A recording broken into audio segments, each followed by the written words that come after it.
नमस्कार दोस्तों, मैं सुनील अमृत। संसार अकेडमी टेलीग्राम चैनल, संसार अकेडमी यूट्यूब चैनल पर आप सभी का स्वागत है। और ये आप जो क्लासें देख रहे हैं, इन सभी की पीडीएफ आपको प्राप्त होगी कहाँ पर? संसार अकेडमी टेलीग्राम चैनल पर। तो हम लोग देख रहे हैं यूपीएसआई 2025 के लिए T20 सीरीज। इससे पहले 11 सेट हम लोग कंप्लीट कर चुके हैं। ये आपका 12वां सेट है। मूल विधि देख रहे हैं। तो इसमें देखते हैं आपके भाई कौन कौन से क्वेश्चन आपके दिए गए हैं आज। तो आज के 20 क्वेश्चन कौन कौन से होने उनके बारे में बात करेंगे, उन पर चर्चा करेंगे और उन्हीं से संबंधित उनको हल करने का प्रयास करते हैं। तो चलिए देखते हैं आज की क्लास को। यदि आप लोगों ने हमारा यूट्यूब चैनल सब्सक्राइब नहीं किया है तो प्लीज यूट्यूब चैनल को सब्सक्राइब अवश्य कर लो और वीडियो को लाइक तथा शेयर भी कर दिया। सबसे पहला क्वेश्चन आप लोगों के सामने स्क्रीन पर आ चुका है। क्वेश्चन है सबसे पहला, भारतीय न्याय संहिता, भारतीय न्याय संहिता 2023 में सदोष अपराध को परिभाषित किया गया है। सदोष अपराध, सदोष अपराध या सदोष अवरोध को परिभाषित किया गया है कौन सी धारा में, आपको बताना है। भारतीय न्याय संहिता 2023 जो नया आया है, इसकी एक धारा है, धारा 126। तो धारा 126 में सदोष निवारक या सदोष अपराध जो है अवरोध, या ये अवरोध है वैदिक, अवरोध को परिभाषित किया गया है।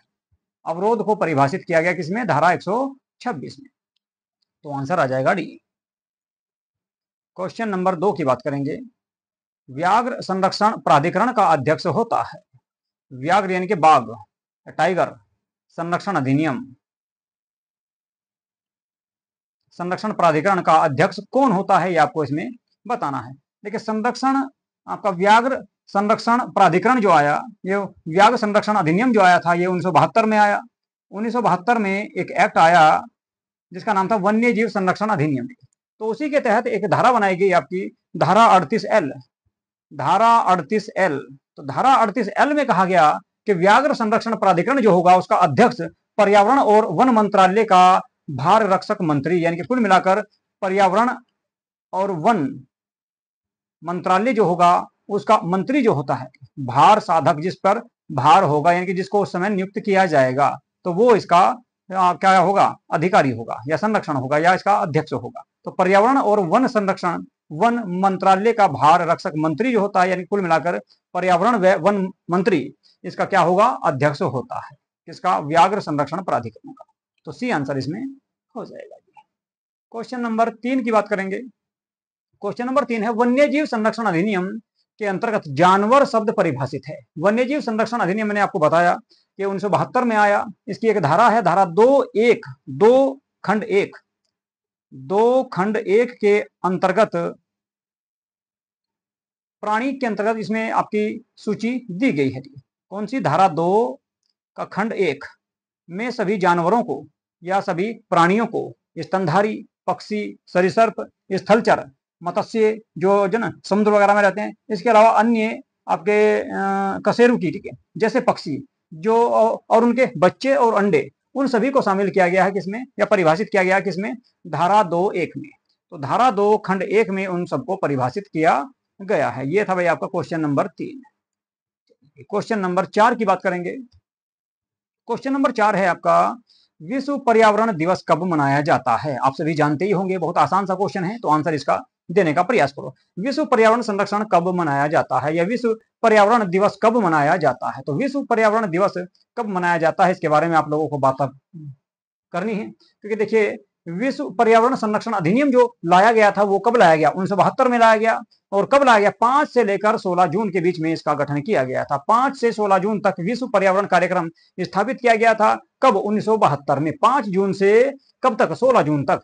तो जिस दिन पहली बार स्थापित किया गया इसको, या इस कार्यक्रम को शुरू किया गया था, तो उसी दिन मनाते हैं क्या? पर्यावरण संरक्षण दिवस, 5 जून को। तो 5 जून इसका सही आंसर हो जाएगा। तो कब तक चला था? 5 से 16 जून तक, पहला 1972 में पर्यावरण का जो कार्यक्रम था। क्वेश्चन नंबर 5 की बात करेंगे। क्वेश्चन नंबर 5 है, उच्च न्यायालय के समक्ष विचारण की प्रक्रिया दी गई है। उच्च न्यायालय के समक्ष यानी कि उच्च न्यायालय के सामने विचार करने की जो प्रक्रिया है, विचार करने की प्रक्रिया किस धारा में दी गई है, ये आपको बताना है। देखिए, उच्च न्यायालय के अधीन जो आपका बताया गया है, धारा 520 है आपकी, धारा 520। तो धारा 520 में उच्चतम या उच्च न्यायालय के समक्ष विचारण की प्रक्रिया का उल्लेख किया गया है। तो आंसर आ जाएगा आपका डी। क्वेश्चन नंबर 6 की बात करेंगे। पैदल यात्रियों को, क्वेश्चन नंबर 6 है भैया, पैदल यात्रियों को सड़क पार करने के लिए लाल बत्ती, पैदल यात्रियों को सड़क पार करने के लिए लाल बत्ती और चौराहे से थोड़ा पहले क्या बनाया जाता है? तो लाल बत्ती के साथ साथ और क्या बनाया जाता है? पैदल यात्रियों के लिए सड़क पार करने के लिए लाल बत्ती वाले चौराहे से थोड़ा पहले क्या बनाया जाता है, ये आपको बताना है। क्या बनाया जाएगा ताकि वे सड़क पार कर सकें? कौन? पैदल यात्री। तो पैदल यात्रियों के बारे में बात चल रही है कि पैदल यात्रियों के बारे में आपका क्या है कि लाल बत्ती जो होती है उससे पहले कुछ निर्देश दिए जाते हैं जिसे बोलते हैं जेब्रा क्रॉसिंग। जेब्रा क्रॉसिंग उसको कहा जाता है, जेब्रा क्रॉसिंग उसको कहा जाता है जो आपका किससे पहले बनाते हैं?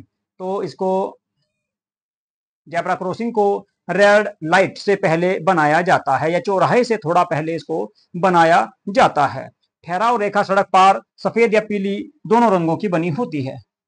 ठहरने की जो रेखा, वाहनों को जो रुकने की, मान लो ये आपका चौराहा है, ये चौराहा है और आप इधर से आ रहे हैं, तो यहाँ पर आपका ठहराव रेखा बन जाएगी जहां पर वाहन आकर रुकेंगे। ठीक है, तो ये कैसे रंग की होती है? पीले और सफेद रंग की होती है। जबकि बात करें जो पैदल यात्री होते हैं, पैदल यात्रियों के लिए जेब्रा क्रॉसिंग, इनके ऊपर को फ्लाईओवर बना देते हैं या फिर सड़क के नीचे को भी बना सकते हैं, इसी को बोलते हैं जेब्रा क्रॉसिंग।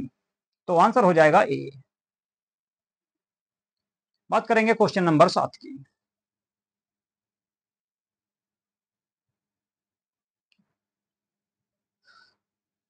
क्वेश्चन नंबर 7 की बात करते हैं। चालक द्वारा ठहराव रेखा का अतिक्रमण करने पर मोटर गाड़ी अधिनियम 1988 के किस धारा के अधीन गाड़ी का चालान किया जा सकता है? बताओ भाई, कौन सी धारा के अधीन गाड़ी का चालान किया जाता है यदि आपका मोटर वाहक जो ड्राइवर जो है, ठीक है, यदि वो उस नियम का, उस कानून का उल्लंघन करता है तो कौन सी धारा के तहत उसको सजा दी जाएगी या उसका चालान किया जाएगा? है जी। क्वेश्चन नंबर कौन सा भाई? ये 7वां आपका क्वेश्चन है, इसका आंसर आपको देना है। बताओ भाई, मोटर गाड़ी अधिनियम कब आया था? तो सबसे पहले बात बता दूं मैं आपको, मोटर गाड़ी अधिनियम आया 1988 में, 1988 में मोटर गाड़ी अधिनियम आया था। इसमें एक धारा है, धारा 113, धारा 113 एक खंड 1, या फिर आपकी एक और धारा दी गई इसमें, धारा 117। इन दोनों धाराओं के तहत, धारा 113 खंड 1 या फिर धारा 117 के अंतर्गत यदि कोई चालक ठहराव रेखा का अतिक्रमण करता है, मान लो जो आपका ये चौराहा है, ये चौराहा है और चौराहे पर ये आपकी सड़क है और सड़क से पहले यहाँ पर नीली और सॉरी पीली और सफेद लाइन जो होती है, अगर इसका उल्लंघन करता है कोई तो उसको दंडित दिया जाता है या उसका चालान कर दिया जाता है। कौन सी धारा के तहत? धारा 113 खंड 1 या धारा 117 के तहत, यानी कि ऑप्शन डी आपका इसमें सही हो जाएगा। अगले क्वेश्चन की बात करेंगे। क्वेश्चन नंबर देखेंगे 8। मोटर वाहन अधिनियम में परिभाषाएं दी गई हैं। मोटर वाहन अधिनियम में परिभाषाएं दी गई हैं, तो कौन सी धारा में मोटर वाहन अधिनियम की परिभाषा दी गई? देखो भाई, वो मोटर वाहन अधिनियम की जो परिभाषा है वो कौन सी धारा में दी गई? धारा 2 में। तो धारा 2 में मोटर वाहन अधिनियम की परिभाषा का उल्लेख किया गया है। क्वेश्चन नंबर कौन सा था भाई? ये 8वां क्वेश्चन था, 8वां क्वेश्चन था, तो ए ऑप्शन आपका इसमें सही हो जाएगा, धारा 2। अगला क्वेश्चन देखते हैं। क्वेश्चन नंबर 9 की बात करेंगे। अनुसूचित जाति जनजाति यानी कि SC ST एक्ट से संबंधित ये क्वेश्चन रहने वाला है। SC ST एक्ट से संबंधित क्वेश्चन होगा। क्वेश्चन की अगर संख्या की बात करूं तो क्वेश्चन नंबर 9 है, तो इसमें देखते हैं जी। SC ST एक्ट 1989 के संदर्भ में अनुसूचित जातियों जनजातियों के वही अर्थ हैं जो भारतीय संविधान के अनुच्छेद 365 में वर्णित है या फिर अनुच्छेद 366 में वर्णित है या फिर अनुच्छेद 366 के खंड 24 और 25 में वर्णित हैं या फिर इसमें से कोई भी नहीं। कौन सा आंसर है, क्या सही होगा? देखिए, SC ST एक्ट अधिनियम 1989 के संदर्भ में अनुसूचित जाति जनजातियों का वही अर्थ है जो धारा 366 या सॉरी अनुच्छेद 366 में दिया गया है। लेकिन अनुच्छेद 366 का खंड कौन कौन से हैं? 24 और 25, उसमें इस बात का उल्लेख किया गया है। तो सी आंसर आपका इसमें सही होगा, सी आंसर आपका सही हो जाएगा। अगला क्वेश्चन देखते हैं। अगला क्वेश्चन है आप लोगों के सामने, किशोर न्याय बालकों की देखरेख और संरक्षण अधिनियम जो 2015 में आया की धारा, किस धारा में भीख मांगना परिभाषित है? किशोर न्याय अधिनियम 2015 की किस धारा में भीख मांगना परिभाषित किया गया है? भीख मांगने को जो परिभाषित किया गया वो कौन सी धारा में परिभाषित किया गया है? चलो ये देखते हैं। क्वेश्चन नंबर है आपका कौन सा भाई? 10वां। क्वेश्चन नंबर 10 है, किशोर न्याय अधिनियम 2015 में आया। इसमें एक धारा दी गई, धारा नंबर 2। धारा नंबर 2 का भी खंड कौन सा है? खंड 8। इसमें दिया गया भाई आपका भीख मांगने को परिभाषित किया गया है। किसको? भीख मांगने को परिभाषित इसमें कर दिया गया है। भीख मांगना, भीख मांगना इसमें परिभाषित किया गया है। तो धारा 2(8) सी ऑप्शन आपका सही हो जाएगा। अगला क्वेश्चन देखते हैं।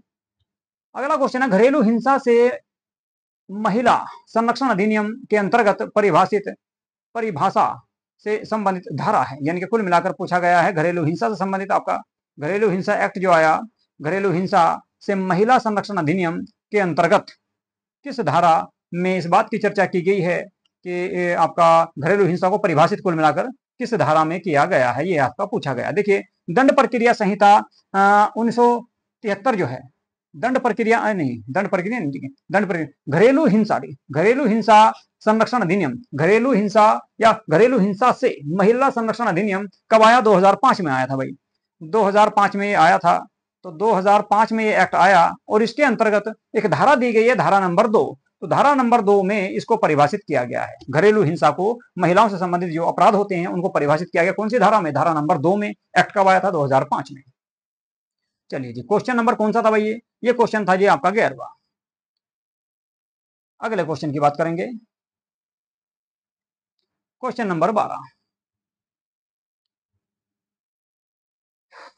बताओ भाई इसका आंसर क्या होगा? क्वेश्चन नंबर 12, देखिए क्वेश्चन नंबर 12 दिया गया है, धारा 482 दंड प्रक्रिया संहिता 1973 के अंतर्निहित शक्तियों का प्रयोग किसके द्वारा किया जा सकता है? उच्च न्यायालय कर सकता है, उच्चतम न्यायालय कर सकता है, या फिर न्यायिक मजिस्ट्रेट प्रथम वर्ग कर सकता है, या फिर भारत का राष्ट्रपति कर सकता है। तो कौन इसका इस्तेमाल कर सकता है ये आपको बताना है। देखो भाई, भारतीय दंड प्रक्रिया संहिता, दंड प्रक्रिया संहिता 1973 वाली जो है, उसमें एक धारा दी गई, धारा 448, सॉरी धारा 482। धारा 482 में कहा गया है कि आपका धारा 482 में जो आपका उल्लेख किया गया है, जो शक्तियां प्रदान की गई है, वो किसके लिए है? वो है उच्च न्यायालय के लिए। उच्च न्यायालय मतलब हाईकोर्ट के लिए। तो हाईकोर्ट के लिए उनका उल्लेख किया गया है या उनका प्रयोग किया गया है। तो ए आंसर इसमें सही हो जाएगा। अगले क्वेश्चन की बात करेंगे। क्वेश्चन नंबर देखते हैं भाई कौन सा? 13। दंड प्रक्रिया संहिता से ही संबंधित है, जो 1973 में आई थी। क्वेश्चन नंबर ये आपका 13 होगा।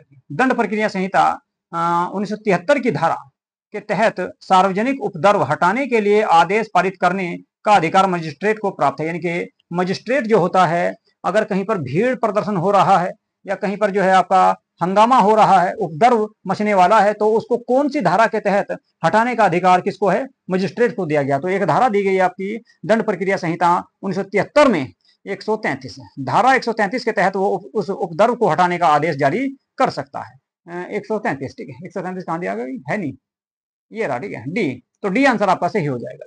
तो इसमें डी आंसर आपका सही हो जाएगा। अगला क्वेश्चन की बात करेंगे, क्वेश्चन नंबर 14। दंड प्रक्रिया संहिता से ही संबंधित है। तो दंड प्रक्रिया संहिता 1973 की धारा कौन सी है? 2C। क्वेश्चन नंबर कौन सा? 14, ठीक है। तो 2C में क्या दिया गया भाई? 2C में क्या परिभाषित किया गया? देखिए 2C में जो अपराध जो है परिभाषित किया गया, वो संघीय अपराध को परिभाषित किया गया। किसको? संघीय अपराध, संघीय अपराध को इसमें परिभाषित किया गया है। संघीय अपराध, यानी कि सी ऑप्शन आपका सही हो जाएगा। क्वेश्चन नंबर 15 की बात करेंगे। क्वेश्चन नंबर 15 आपका, भारतीय दंड संहिता जो कब आई? 1860 में। भारतीय दंड संहिता 1860, ठीक है, 15वां क्वेश्चन है भाई, ठीक है। भारतीय दंड संहिता कब आई थी? तो 1860 में ये आपकी आई जी, भारतीय दंड संहिता थी। तो भारतीय दंड संहिता 1860 की किस धारा में दहेज मृत्यु का उल्लेख किया गया है? देखिए दहेज मृत्यु का जो उल्लेख किया गया है वो आपका 304B में किया गया है। 304B में इसका उल्लेख किया गया है। देखो जी कहाँ है? 304B, ए ऑप्शन आ जाएगा। ए आंसर आपका इसमें सही होगा जी। क्वेश्चन नंबर 16 की बात करेंगे। क्वेश्चन नंबर 16 भी आपका, किस मामले में शरीर की प्राइवेट प्रतिरक्षा के अधिकार का विस्तार मृत्यु कालित करने तक होता है? ये आपको बताना है। बताओ भाई, क्वेश्चन नंबर 16 है, बढ़िया क्वेश्चन है। इसका आंसर बताने का प्रयास करो, क्या इसका आंसर होगा? बताओ जिसका क्या आंसर होगा भाई।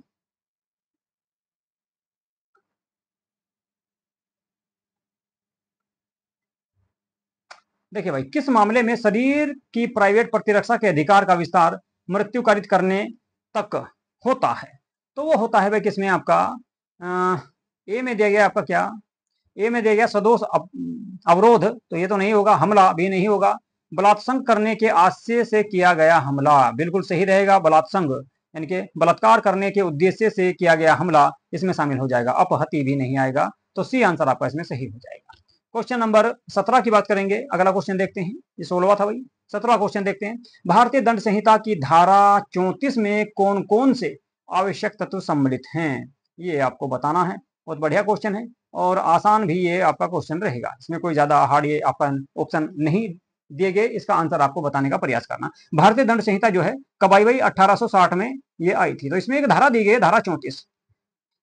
धारा 34 में क्या बताया गया? धारा 34 में बताया गया आपका कोई आपराधिक कृत्य, तो कोई आपराधिक कृत्य का उल्लेख इसमें किया गया है। इसके अलावा एक से अधिक व्यक्ति द्वारा किया गया हो, ये भी इसमें शामिल है। और अपराध घटित होते समय सभी व्यक्तियों की शारीरिक उपस्थिति आवश्यक हो, ये भी इसमें आपकी बताई गई है कि सारे व्यक्ति जब अपराध कर रहे हो तो वहां पर उपस्थित हो, उन सबको धारा 34 में वर्णित किया गया। तो उपरोक्त सभी इसका आंसर आ जाएगा। अगला क्वेश्चन देखेंगे। अगला जो क्वेश्चन है, क्वेश्चन नंबर रहेगा आपका कौन सा भाई? 18। लॉर्ड मैकाले आ गए, चलो जी इनको भी देखते हैं भाई। क्वेश्चन नंबर कौन सा भाई? 18वां। क्वेश्चन नंबर 18 है। क्वेश्चन नंबर 18 के बारे में देख लेते हैं क्या है। भारतीय दंड संहिता वर्ष 1880 में लॉर्ड मैकाले द्वारा प्रारूपित संहिता का संशोधित संस्करण है। इसमें से किन देशों की दंड संहिता उसी प्रारूप पर आधारित है? बताओ भाई। 1860 की बात कर रहा है ये। 1860 का जो एक्ट था उसमें लॉर्ड मैकाले द्वारा प्रारूपित संहिता का संशोधित संस्करण है। इसमें से किन देशों की दंड संहिता उसी प्रारूप पर आधारित है? देखिए भाई, सिंगापुर पर भी आधारित है, ब्रुनेई पर भी कब्जा था और श्रीलंका पर भी कब्जा था अंग्रेजों का। तो तीनों हो जाएंगे इसमें, ए बी सी, ठीक है। तो तीनों आपके सही हो जाएंगे। बात करेंगे क्वेश्चन नंबर 19 की। आज का सेकंड अंतिम क्वेश्चन रहेगा ये, सेकंड लास्ट क्वेश्चन है। क्वेश्चन नंबर 19 है। इसके बाद एक क्वेश्चन और आपको देखने को मिलेगा, इसका आंसर बताओ। भारतीय न्याय संहिता 2023 में हत्या के लिए दंड दिया गया, बताओ भाई हत्या के लिए कौन सी धारा दी गई है? भारतीय न्याय संहिता 2023 जो आया है नए वाला, इसमें हत्या के लिए पहले देखो 304 थी, ठीक है, सॉरी 302 थी, ठीक है। तो अब कौन सी है ये आपको बतानी है। बताओ फटाफट इसका आंसर कौन सा होगा। देखो अब हत्या के लिए कौन सी धारा होगी भाई? 103। हत्या के लिए अब धारा हो गई कौन सी? 103।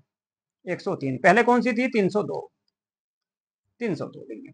तो अब ये होगी, ठीक है, 103 कहां पर दिया गया? 103। तो सी आंसर सही हो जाएगा। पहले कौन सा था? डी, यानी कि 302 थी पहले, ठीक है। तो आंसर हो जाएगा सही आपका सी। चलिए आखिरी क्वेश्चन देखेंगे। क्वेश्चन नंबर आज का 20वां क्वेश्चन रहेगा ये। इसके बारे में और थोड़ी सी चर्चा कर लेते हैं जी। क्वेश्चन नंबर 20 के बारे में देखो भाई, इसका आंसर क्या होगा। भारतीय नागरिक सुरक्षा अधिनियम, भारतीय नागरिक सुरक्षा अधिनियम आया 2023 में। इसके में एक धारा दी गई है, धारा 2 का खंड 1 का भी उपखंड 1 है। धारा 2 का खंड 1 का उपखंड 1 में किस बात को परिभाषित किया गया है, ये इसमें पूछा गया है। उसमें क्या गया भाई? जांच को, अन्वेषण को, ठीक है। एक मिनट के, जांच नहीं, अन्वेषण मतलब खोज को, ठीक है। खोज को किया गया भाई, जांच कह रहा हूं, ठीक है। खोज को किया गया, अन्वेषण को। तो जांच नहीं है, आरोप नहीं है और परिवाद भी इसमें नहीं आएगा। तो ये आंसर आपका इसमें सही हो जाएगा। तो ये थी भाई आज की आपकी क्लास, ठीक है। छोटी सी क्लास रही आज की, ठीक है। फटाफट आपके आज के 20 क्वेश्चन जो आसान से थे, इनके आंसर मैंने सभी को आपके बता दिए हैं। तो हो गया, चलो भाई, ठीक है। तो यहीं फिर आज की क्लास को करेंगे समाप्त। यदि आप लोगों ने हमारे यूट्यूब चैनल को सब्सक्राइब नहीं किया है तो प्लीज हमारे यूट्यूब चैनल को सब्सक्राइब अवश्य कर लें और मैं वीडियो को लाइक तथा शेयर भी कर दिया करो, ठीक है। तभी जो है हम लोग इस सीरीज को और आगे जारी रखेंगे, क्योंकि बहुत कम व्यू आ रहे हैं आप लोगों के इसमें, ठीक है। चलिए जी, तो यहीं पे करूंगा आज की क्लास को समाप्त। नमस्कार। ये आपकी कौन सी क्लास थी भाई? 12वीं क्लास थी। इसके बाद आपकी